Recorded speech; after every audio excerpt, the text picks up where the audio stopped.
Hello दोस्तों, नमस्कार। सभी का यूट्यूब चैनल सरकारी जॉब में स्वागत है।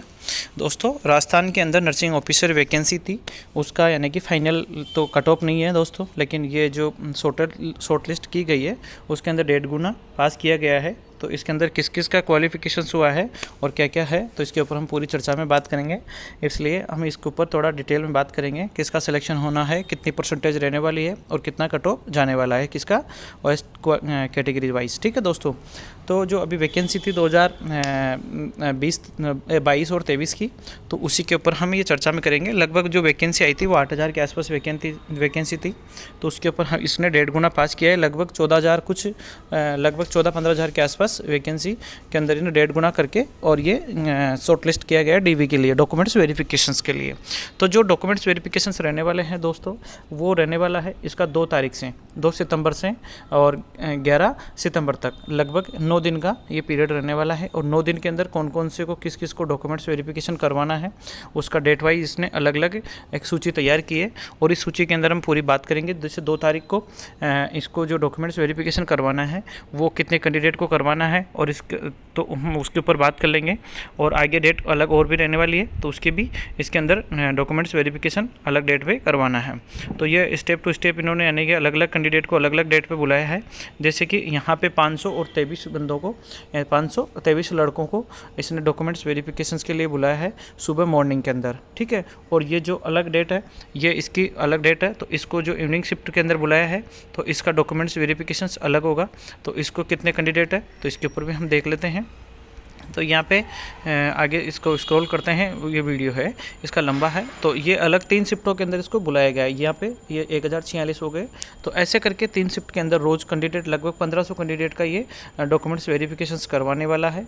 तो इसके अंदर जिस जिसका नाम डेट वाई है वो अपना डेट वाई नाम और रोल नंबर और अपना डेट ऑफ बर्थ और इसका कट ऑफ देख लेना क्या है क्या नहीं है। तो यहाँ पे टोटल देखिए, ये यहाँ पे इतने कैंडिडेट को बुलाने वाला है। तो यहाँ पे ये 1500 और कुछ कैंडिडेट हो गए। सॉरी, इसने तो 3 क्या 4 शिफ्ट में कर दिया है। सॉरी, मैं एक्चुअल में 3 शिफ्ट समझ रहा था। इसको सुबह से शाम तक ही ये तो डॉक्यूमेंट्स वेरिफिकेशन के लिए 4 शिफ्ट के अंदर बुला रहा है। तो ये आगे एक बार और देख लेते हैं इसके अंदर कितने कैंडिडेट है टोटल, तो हम इसके ऊपर देख लेते हैं। तो दोस्तों, इसके अंदर जो कट ऑफ रहने वाली है वो बहुत ज़्यादा रहने वाली है। ये देखिए, ठीक है, ये 2523 कैंडिडेट को इसने बुलाया है, और ये अगली डेट है यहाँ को 4 तारीख को। तो ठीक है, ये 4 तारीख को यहाँ से अलग कैंडिडेट रहेगा, तो ये अपनी अपनी डेट वाइज नंबर देख लेना। तो इसके अंदर हम बात करेंगे जैसे कि, तो ये ओबीसी जैसे कि एनसीएल है तो इसका 76% गया है, ईडब्ल्यूएस का 74 गया है, ओबीसी एससी का यानी 66 है, एससी का यानी 65 वाले क्वालिफाई हुए हैं। तो लगभग अगर इसमें मिनिमम करे बात तो लगभग इसके अंदर 60 से तो ऊपर ही सबका यानी कि सिलेक्शन रहने वाला है। जो 60 से कम परसेंटेज वाले हैं तो वो तो शायद इसमें फाइनल कट ऑफ में निकल जाएंगे।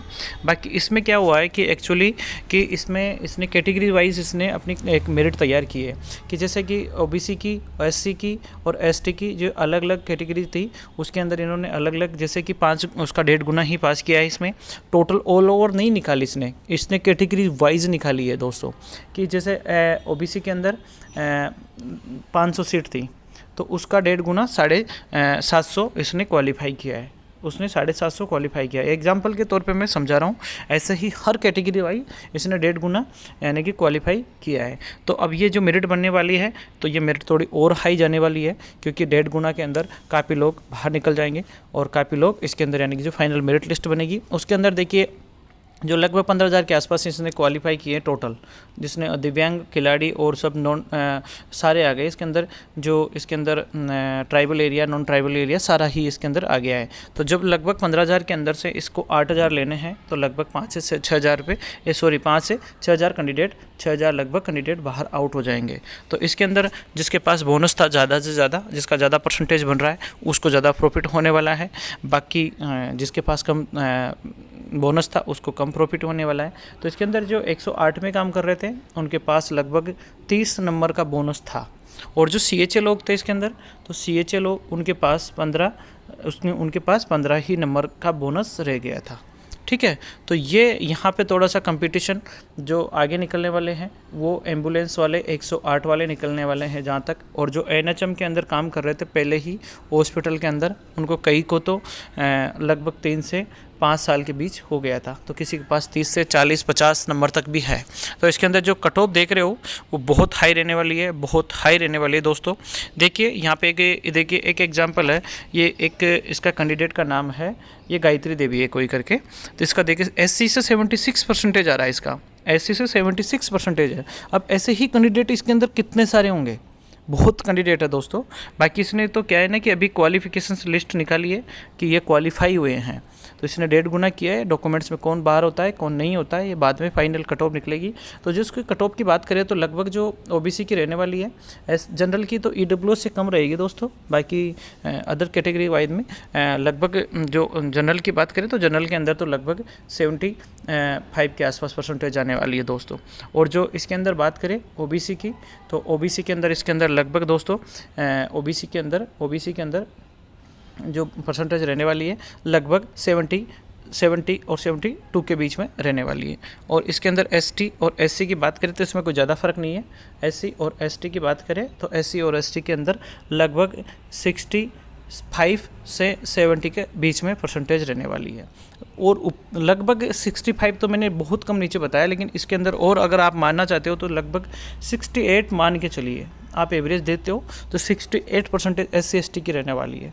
तो इसके अंदर जिसका कम परसेंटेज है वो देख ले अपने हिसाब से कर, ज़्यादा हताश नहीं हो। बाकी इसके अंदर ज़्यादा लॉस होने वाला है वो CHA को होने वाला है, क्योंकि इन्होंने ही ये वैकेंसी करवाई थी और इन्हीं के वजह से ये वैकेंसी हुई थी। लेकिन इन्हीं को इस पर प्रॉफिट कम मिला है, प्रॉफिट ज़्यादा जो NRHM में काम कर रहे थे ऑलरेडी उनको ज़्यादा मिला है और इसीलिए सिलेक्शन उनका ज़्यादा होगा, CHA का कम होगा दोस्तों। ये CHA के लिए थोड़ी बैड न्यूज है।